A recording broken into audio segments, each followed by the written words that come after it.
Hello everyone, I am Dr. Gurpreet Singh Kochar. I am a pediatric neurologist at Clio Mother and Child Institute at Badewal Road, Ludhiana. Today we will discuss about epilepsy in children. मिर्गी या epilepsy क्या है? जब भी किसी बच्चे को दौरे पड़ते हैं, दौरे मतलब जो भी हाथ पैर झटके मारना या आंखें चढ़ जाना, उसको दौरे कहते हैं. Whenever there are recurrent seizures, बार बार दौरे पड़ने को, 2 से ज़्यादा दौरे पड़ने को हम एपिलेप्सी कहते हैं. दौरे क्या होते हैं? बिकॉज ब्रेन के अंदर अगर कोई इलेक्ट्रिकल डिस्चार्ज हो रहा है, जैसे कि स्पार्किंग हो रही है, उसकी वजह से जो मैनिफेस्टेशन होती हैं बॉडी में, जो हाथ पैर हिल जाते हैं, मुड़ते हैं, उसको हम एपिलेप्सी कहते हैं. सो एपिलेप्सी के कारण क्या हैं?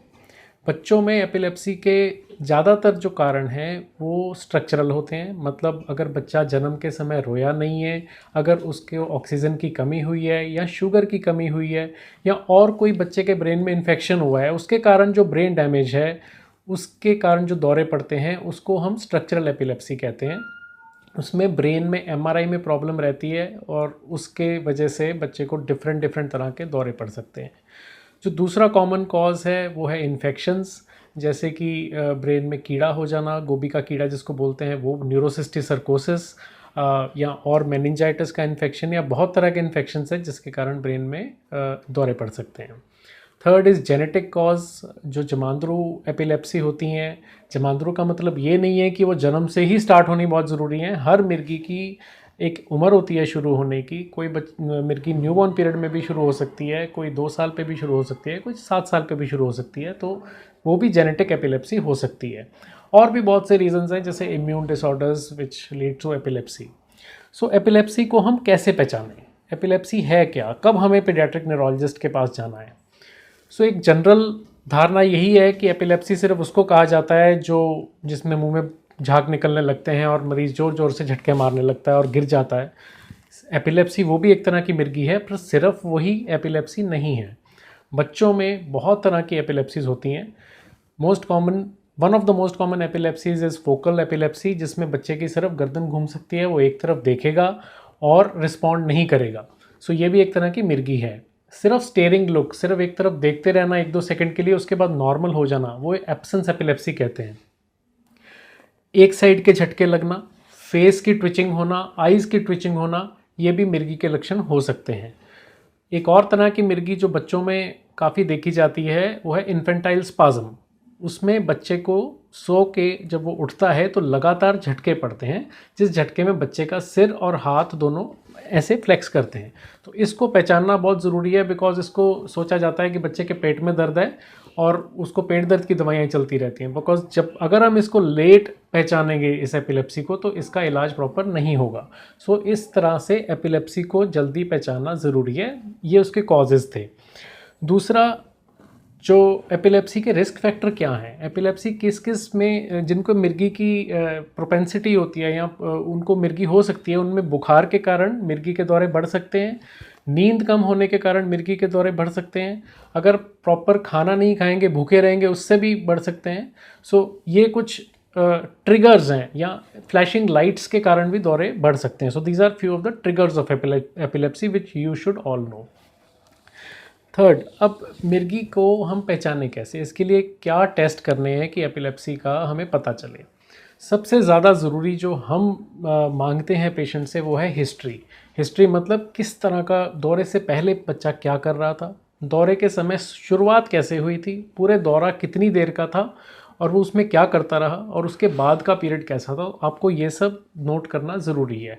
आजकल होम वीडियोस बहुत आसानी से बन जाते हैं, तो जब भी किसी के बच्चे को फिट्स आता है तो हम उनको कहते हैं कि मोबाइल से प्रॉपर एक वीडियो बना के हमें दिखाएं. मैक्सिमम इन्फॉर्मेशन हमें उससे मिलती है. उसके बाद हम बच्चे का एग्जामिनेशन करते हैं, उसको देखते हैं कि उसके कोई स्किन के ऊपर मार्क्स तो नहीं है, या बाकी चीज़ें, उसकी एग्जामिनेशन पूरा करना पड़ता है. फिर टेस्ट की बारी आती है.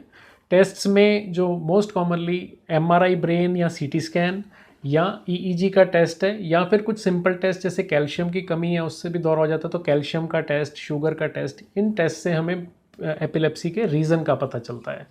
रीज़न का पता करना या एपिलेप्सी की टाइप का पता करना बहुत ज़रूरी है, क्योंकि अगर हम मिर्गी की प्रकार जानेंगे तो ही हम उसका प्रॉपर ट्रीटमेंट कर पाएंगे. सो आपको टेस्ट्स के लिए यहाँ पे हमारे हॉस्पिटल में Cleo mother and child institute में सारी फैसिलिटीज़ हैं, हमारी ईईजी लैब, एमआरआई स्कैन, सब कुछ हमारे हॉस्पिटल में है। हम लोग खुद उसको देखते हैं और उसको इंटरप्रेट करके ट्रीटमेंट शुरू करते हैं। अब नेक्स्ट है कि हमें ये जानना बहुत ज़रूरी है कि अगर बच्चे को फिट्स आते हैं, सपोज़ आपके सामने फिट आ जाता है या स्कूल में फिट आ जाता है, तो करना क्या है। So that is first aid during seizure, तो that is very very important.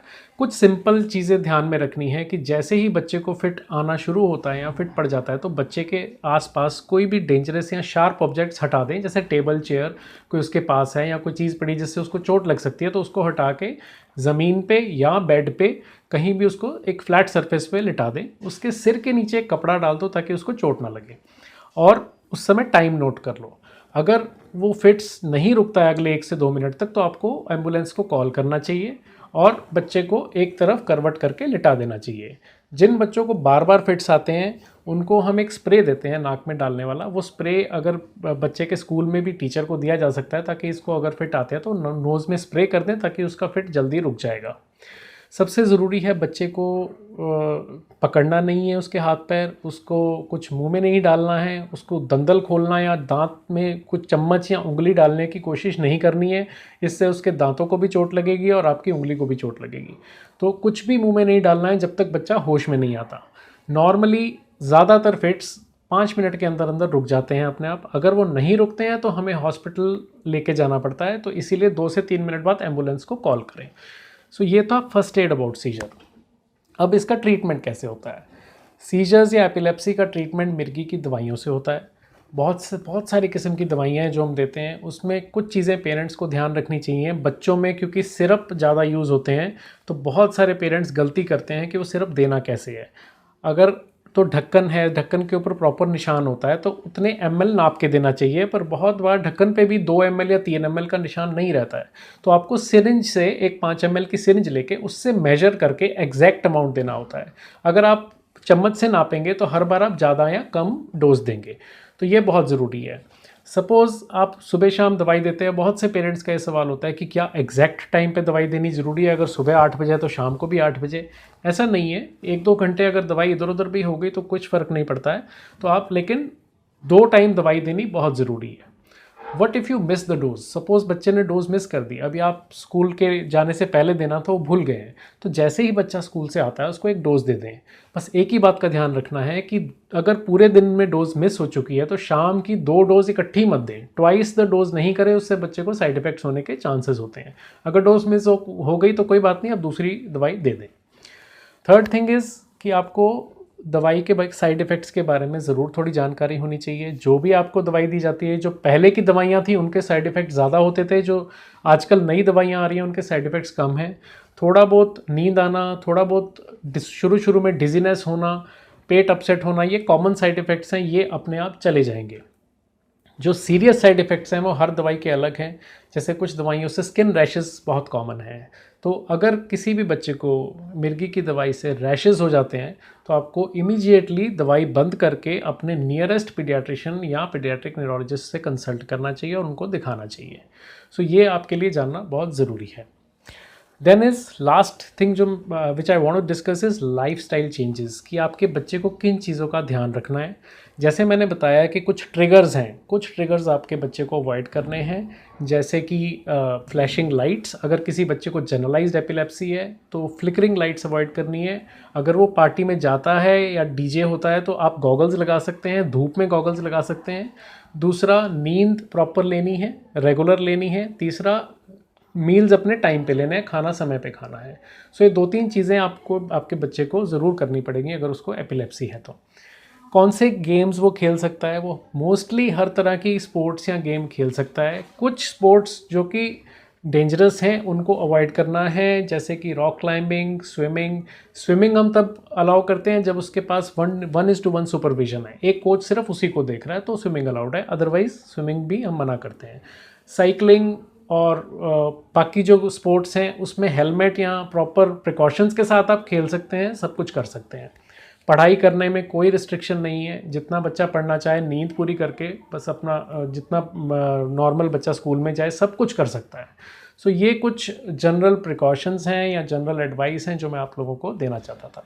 So if you like this video, please click the like button, and if you want more information या आपको और अपडेट्स चाहिए और जानकारी चाहिए इसके बारे में, तो आप प्लीज़ हमारे चैनल को सब्सक्राइब करें. Thank you.